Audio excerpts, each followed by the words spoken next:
Yeah, I'm having the exact same problem everyone's having. I can never catch up. Like I just can't be productive enough. Matt, to be more productive, you got to throw away your to-do list. Wait, what? That's a provocative idea. Matt Robison, Mike Morton, Financial Life Planning. We're going to get into what did Mike just say? That's really counterintuitive, man. Oh, and by the way, you were just telling me before we started this show that at the end for our one thing segment, you want to give me, I think it might be the worst piece of productivity advice I've ever heard, but you're telling me it works for you. So we'll get to that at the end. But let's start on this. I feel like we've talked about on this show, keeping a to-do list. It's a productivity hack.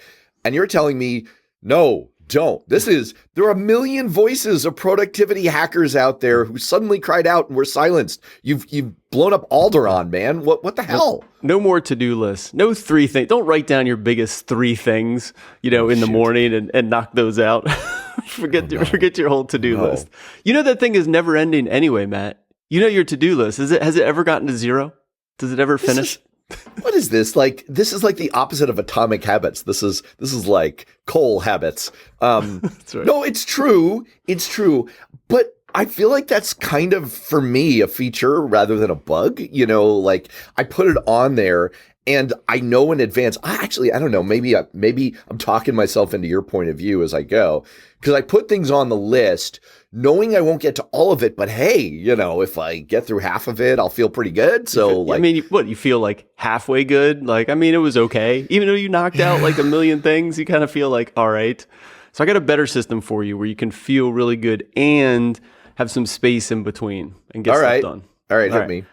So here's the way to do it instead. And I've been having this conversation, Matt, with quite a few people. So it's kind of funny because I started implementing this system and it's been working really well. And then I was talking with some other people and they're like, oh yeah, I'm kind of doing something similar. So I thought I was like, oh man, this is kind of, everyone's coming together. But it's the idea of scheduling things onto your calendar instead of just having a random to-do list. Put things onto your calendar when you're going to do them. And that is the way to do it. I have tried something like this. So what I used to do, because I'm obsessed with Microsoft Excel, this is like, how life is sort of what happens to you while you're making other plans, right? And you just kind of fall into stuff. Well, I got my first job out of college. I did a lot of Excel. Like I was doing a lot of kind of data processing and manipulation for an economic consulting firm. And so I just became kind of an Excel jockey. I really love Microsoft Excel. Like we should get a cut from the last 30 seconds. Hey, Bill Gates, pay me. Sponsored by. Yeah, exactly. What I was doing for a long time was I was keeping a to-do list in Excel. And then I tried your hack. I created a little calendar in Excel. And I said, all right, here's how I'm going to do my day. And I would put things from my to-do list, like I brainstormed the to-do list, and then I put them into slots. And it sort of worked. It sort of didn't work. When you do this, does this work for you? Like, how do you do it? Like, walk me through your process. All right. Yeah. Let's walk through the process and then we'll get into some nuances like how it's working out. So here's my actual process. And this it could be different for different people, but I use Apple, I use Macintosh, Apple. So I use the calendar there. And for me, I have meetings like many of us do who work. So I have meetings kind of throughout the day, throughout the week that all get scheduled onto the calendar so I can see them. All right. And then what I'll do is I will schedule my work in between those meetings, right? Or at different days. I have meetings generally in the middle of the week. So then I will schedule work. I'll put it into my digital calendar like, oh, I need an hour on this. I need an hour and a half on this. And you notice I said hour and a half. Now I'm no longer scheduling like 15 or 30 minutes. Everything takes longer than you think. And I'll put it in there. And so then you get a visual representation of the calendar. And I was feeling kind of overwhelmed a month ago or two. And I started doing this and I realized that I was pushing work out 2, 3, 4 weeks. Like that's when I had the time to do the work. And so then you get this nice visual representation of how busy you are and how long things are going to take. And you can have better communication with yourself or with the team or with your clients about when you can actually get to the work. And over a few weeks, I was able to shrink things down, schedule it out, get it done, get through it, schedule things in the future, so that now I'm feeling much more relaxed about the work, and I know when everything is going to get done. All right. So what do you do when you have time allotted for a task, like record show with Matt, and we think we're going to go for 45 minutes, but we only go for 35 minutes. And now you've got an extra 10 minutes. Yeah. What do you do? Yeah. So that happens a lot, right? You get the extra time, which feels great. So I overschedule like an hour or two. And this will happen today, Matt. So I usually do, the other piece of this is chunking, time blocking, is pretty popular. So yeah, I'll do marketing in my podcast, recording, editing, the marketing around it, all kind of at one go. And I will have an extra half an hour, or I'll have an extra hour, or little chunks, like you said, 15 minutes before a next meeting. Those are great times to do one of two things. One, knock out little annoying tasks that are not the big rocks, but just the things that have to keep going.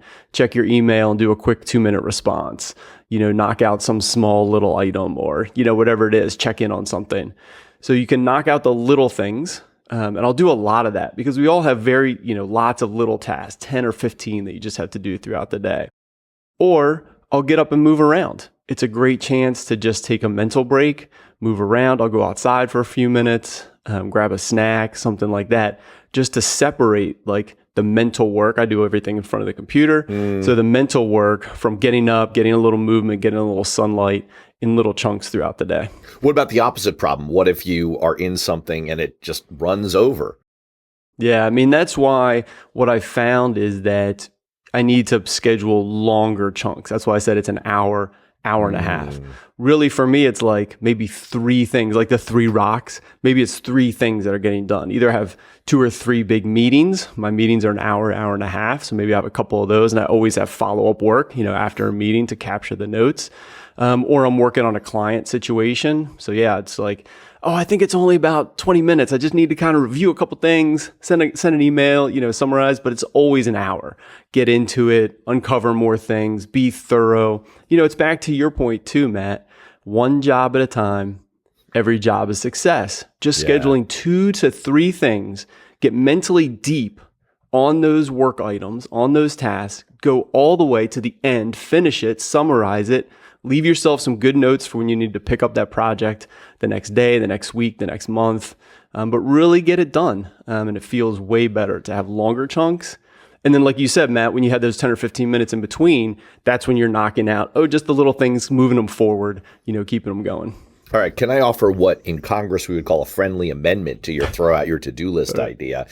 Yeah. I see totally where you're coming from. And it does solve for one of the things that I found. I call it quantum time because I overcomplicate frickin' everything, as our longtime listeners know. It's like, why use a $5 word when a $500 word would do? And so I think about this in terms of, you can't, there are only discrete amounts of time that you can break things into. And so if I find myself with an odd 13 minutes to go before my next thing, I never use it efficiently. And what really frosts me is what I set up for you a second ago, which is like, I've got 13 minutes here. I've got 4 minutes here. I've got 19 minutes over here.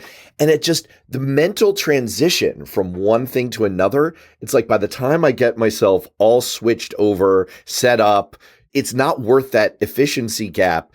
And there's only like a little bit of time to actually do the next task. I can't really get going. It's just not worth it. If I could gather up all those bits of time, I could probably find an hour in my day. And it's super frustrating. Like when I look at my overall schedule, it's like I have enough time in my week to do things. But in reality, because there are those little lost chunks, packets of time, I don't. And I fall behind. So I guess what I like about your idea is by taking the calendar method and blocking out and really overestimating a little bit, or maybe being more realistic is the way you would put it. It feels like it's a lot more aligned with one job at a time, every job a success, but it doesn't solve for my other problem, which is those little extra chunks. So here's my friendly amendment.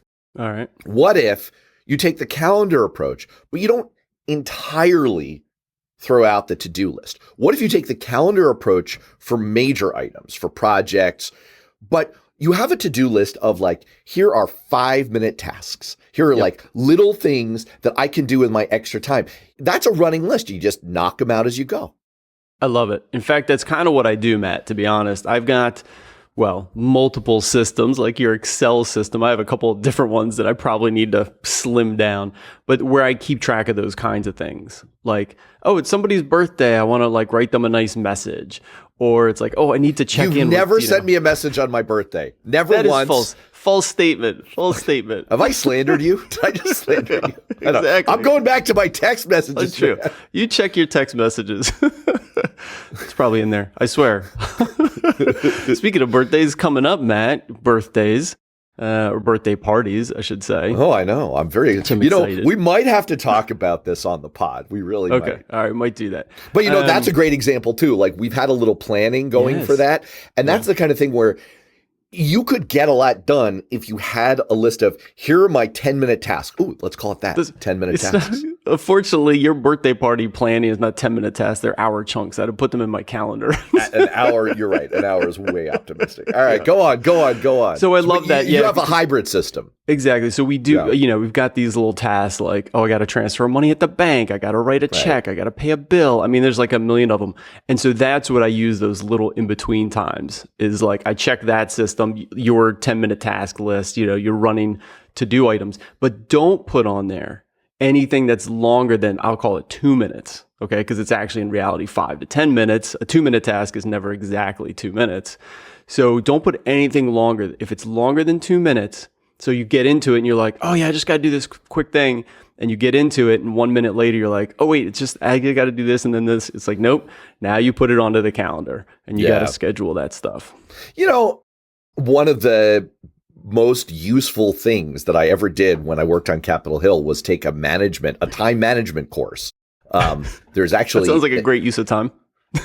Wow, you just blew my mind. Hold on. I'm going to need to take a long sip of coffee here. And it was really valuable. It was a good investment. One of the key lessons, I'd say maybe the key lesson of the whole thing was batch tasks, because the most efficient thing to do, first of all, is have something cross your desk, whether it's physically or mentally or electronically, just one time.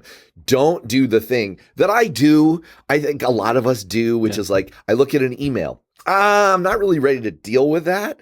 So I'm going to mark it unread and deal with it later, except now I'm literally double doing the same mental effort that I started to do. So like batching your tasks is really, really useful. So again, I'm endorsing what you're saying. One thing that it suggests to me though, is I've been experimenting recently with a system that another colleague recommended to me called Notion.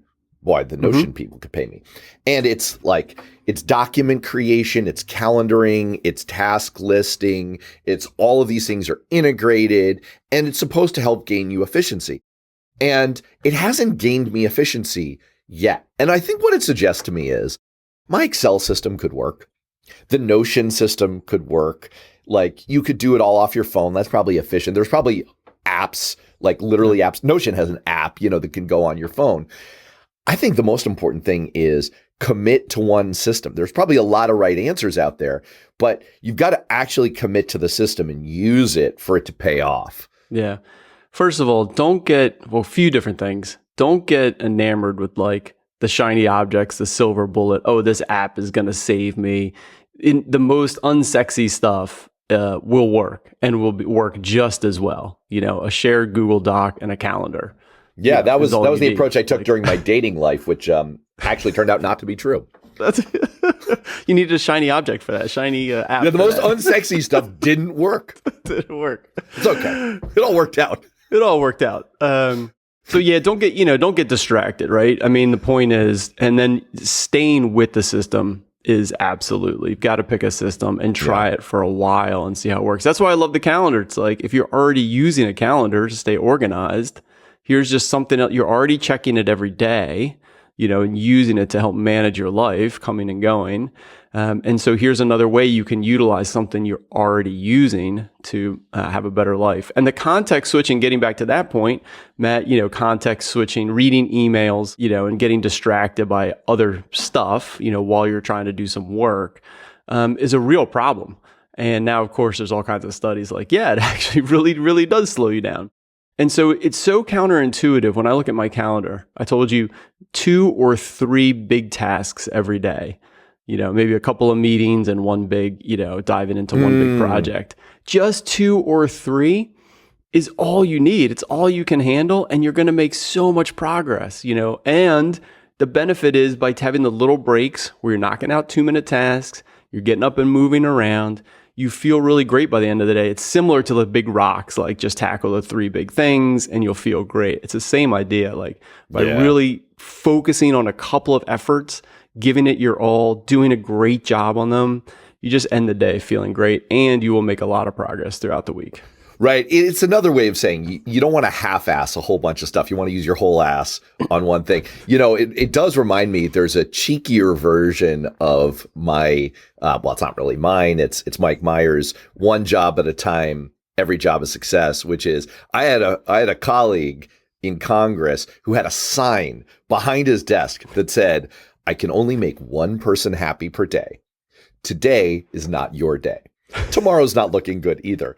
And it kind of connects to an idea you suggested to me, which is don't let your schedule drive you. Put yourself in the driver's seat. Choose, be more strategic about how you're going to plan out and use your time, which is, I think, another benefit of the calendar system. I think it gets you into more of that mindset.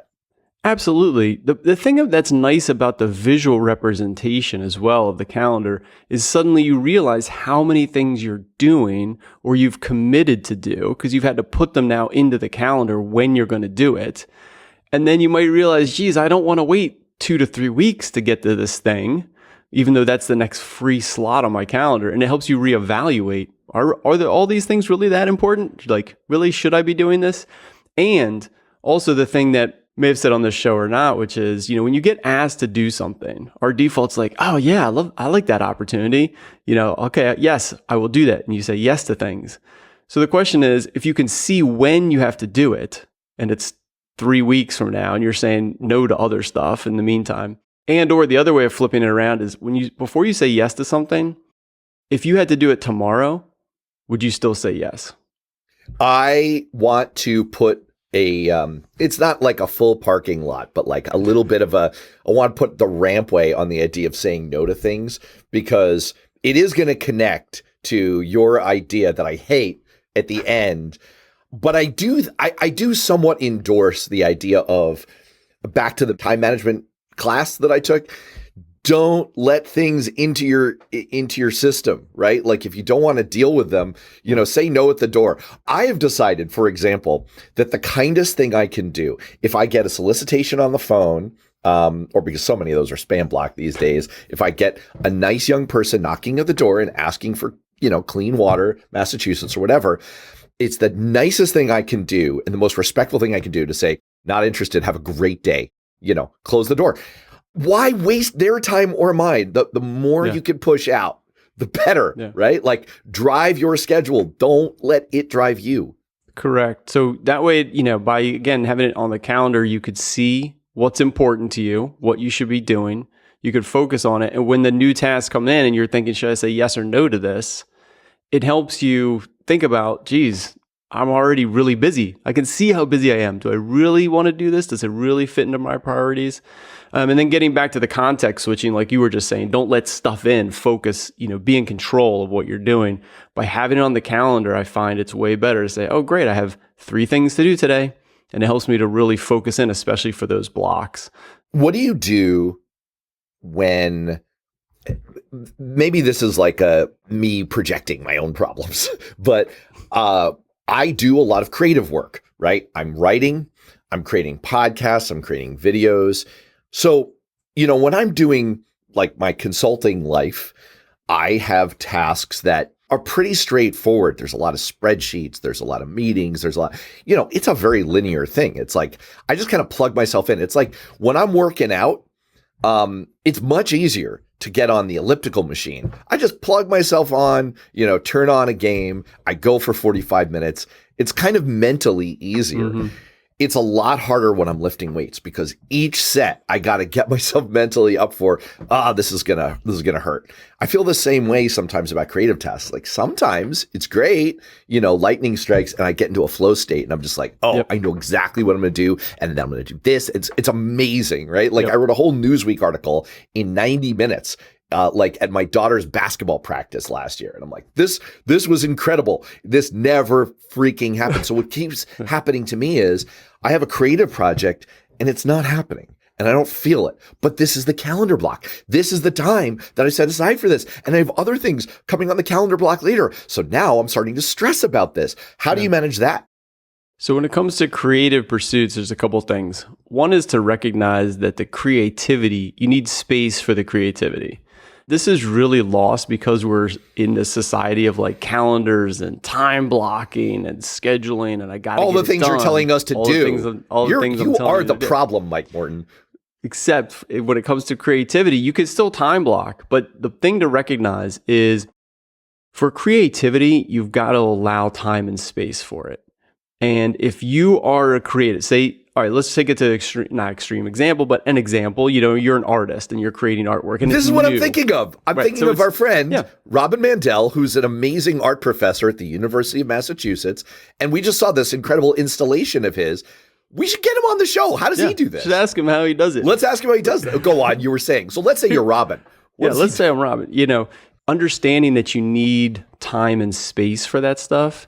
And you could still schedule it and you should schedule it, but it's not a to-do item, a task like, I'm going to write this, 1,000-word thing in this 90 minutes. It's, I'm going to take a break from productive, quote unquote, work, sitting here putting, paint to canvas, because I'm just trying to come up with like where to go next. And so you go outside, you journal, you do all kinds of things that you can go for your elliptical, and don't put the game on, no earbuds, no external noise, just you and your thoughts. You can go for a long walk. It's fantastic for this. You have to do it for more than 15 minutes. Okay. So 15 minutes isn't going to count. It's going to take that long to get into the creative state. No podcasts, no music. Okay. Only you. And what you'll find is after about an hour, longer than 15 minutes, that's when things will start connecting for you. And you will come back to your desk fully energized, be like, oh man, I had like 3 great ideas, and you're going to jot them down and they might be great, they might not be, but you've got to take time. If you're in a creative pursuit, I would say you chunk your day into like, hey, a few hours of getting stuff done. I got emails, I got coordination, I got to write some things or whatever, and a few hours of a creative pursuit. I'm out in nature, I'm going for a walk, I'm having coffee with a great friend that stimulates me, things like that will help you make progress on your creative pursuits. So for instance, this podcast, right? We come up with ideas and a lot of it's kind of easy to come up with, but I come up with a ton of these ideas when I'm out for my longer runs. And then I'm jotting notes down for the future of like future episodes, kind of throughout that process. So it's not on the calendar yet, until I have something concrete for me to like chug through. I'll give you my trick for it. And then I really want to get to your one thing. What I try to do, sometimes it works, like exercise is a very helpful, like prime, but sometimes if I'm trying to prime the pump and it's like, look, I got to get this done, like for one thing, I recognize if I'm on a heater, I stay on it. So I blow up the calendar. It's like, I've got something. I've literally been in the middle of a workout, like on the bike. And I'm like, hold on, I've got too good of an idea. I stop and I just dictate out everything that I've got going. All right, that's one thing. But the other thing I'll sometimes do is if I can't just step back and wait for creative inspiration to strike, I will start with a piece of I literally will it's not literally, it's figuratively, but I will try to prime the pump. I'll try and break off a piece of the task. Let's say I'm writing an article and I'll say like, okay, here's one thread in this. And I'll start researching that. I'll start really outlining that piece. And I'll see if I can get like a trickle going and then kind of nurse that along. And I'll say this too, actually, back to the podcast. Like I was struggling for a while on like, what are we going to do today? Like that I'm sitting down, I have to start writing what are we going to record, And I realized that was really stressing me out and annoying me, and I couldn't come up with like great ideas. And so that's when I kind of flipped it around. When I have a great idea, like your example, be on the elliptical or doing a workout, suddenly I have a great idea. I do the exact same thing. I jot down a note or two, and then I put it into a system, where I can keep track of it. So that way I'm harnessing the creativity time into concrete tasks that are going to come in the near future. I also try when I get one of those and I think like, oh, this is a great idea. I then sit on it for 24 hours because sometimes the next day it doesn't feel like such a great idea. Not so much. Speaking of things that I'm not sure is such a great idea, let's get to one thing. You have a radical hack that you want to suggest. Yeah. Stop checking your email so much, Matt. No, I'm tapping the vein and the crook of my elbow right now. Give me more. So here was the thing. I was reading Michael Easter's book, The Scarcity Brain. He's talking about the scarcity loop, which we all know from social media. So easily repeatable. You can check right away. Variable results. You don't know if there's going to be something good or not. But there's definitely going to be a reward. There will be something. You just don't know how good it is. Yeah, this is intermittent reward. This is like Pavlov and the frickin' pigeons. Yeah, and it's a great book, The Scarcity Brain. Michael Easter, fantastic read. And I was like, first I was congratulating myself. I'm not really on social media. I don't really have this problem. And I realized email is my social media, right? It's you always get a reward, but you don't know what it's going to be. And then you can check it, all day long and see what's coming. And so then here's what I did. I paused my inbox, Matt. So I just check email 2 to 3 times a day, and that's it. Now, work email is a little separate from personal email, and you can kind of pick and choose. But this is the way that I do it, is that I use Gmail. There's an app called Boomerang, which does a lot of different things. But for the free version, you can pause your inbox. So you log into your Gmail, you get the extension, Boomerang extension, you press pause, and no new emails will show up in your inbox while it's paused. And this is fantastic because it takes away, of course, I'm still jittery, like, after doing some deep work, for an hour or two, I'm like, I gotta check my email. And it's like, nope, it puts enough friction, between me and the email. There's not gonna be anything there if I just go and look at the inbox. And the other great part about pausing, I'll say, Matt, is when I'm out and about and my phone, right? You go pull out the phone, I'm standing in line, I'm going to check something. There's no email there because the inbox is paused. Maybe I reluctantly concede that this isn't a terrible idea. I don't know. So good. What you're basically saying is you're locking up your stash, man. Or you know what this is? You know what this really is? Are you a fan of Frog and Toad? Did you read Frog and Toad? Frog and Toad, to your kids? Yeah, of course. You remember the best story? Cookies, right? They bake the cookies and they're trying to stop. They can't stop. And so they put the cookies in a box. And Toad says, but we can open the box. So they tie it up in string, but we can untie the string and open the box. They put it up on a high shelf. Well, we can go up on the ladder, take it down, untie the string, open the box, and eat the cookies. And finally, they take everything out, and Frog throws the cookies out to the birds. And he says, look, now we have a lot of willpower. And Toad says, you can keep it all. I'm going to go bake a cake. So I like what you're saying. I like what you're saying. It's probably a good freaking idea. Damn it, Mike. I know. It's terrible. It's pretty interesting. So, Matt, you just got to try it, man. You got to try it and see how it feels. At first, it's weird. And I go back and forth. Sometimes I break into the jar, but it's enough friction and it really does. The brain is very interesting and it really does help you focus, by taking away the cookie jar, off of your desk and putting it all the way in the next house. It's okay, all right, I'll keep working for another 30 minutes. Let me really get this thing done, let me not get out of the zone. Yeah. All right. Reluctantly conceded. Good idea. Let's leave it there for Mike Morton, Matt Robison. We'll see you next time. Thanks, Matt. Thanks for joining us on Financial Life Planning. If you like what you heard, please subscribe to and rate the podcast on Apple iTunes or Spotify or wherever you get your podcasts. It makes a massive difference. If you have a comment or question, please email me, mike@mortonfa.com. Until next time, thanks for tuning in. This recording is for informational purposes only and should not be considered for investment advice. Opinions expressed are as of the date of recording. Such opinions are subject to change. I cannot guarantee the accuracy or completeness of the data presented here.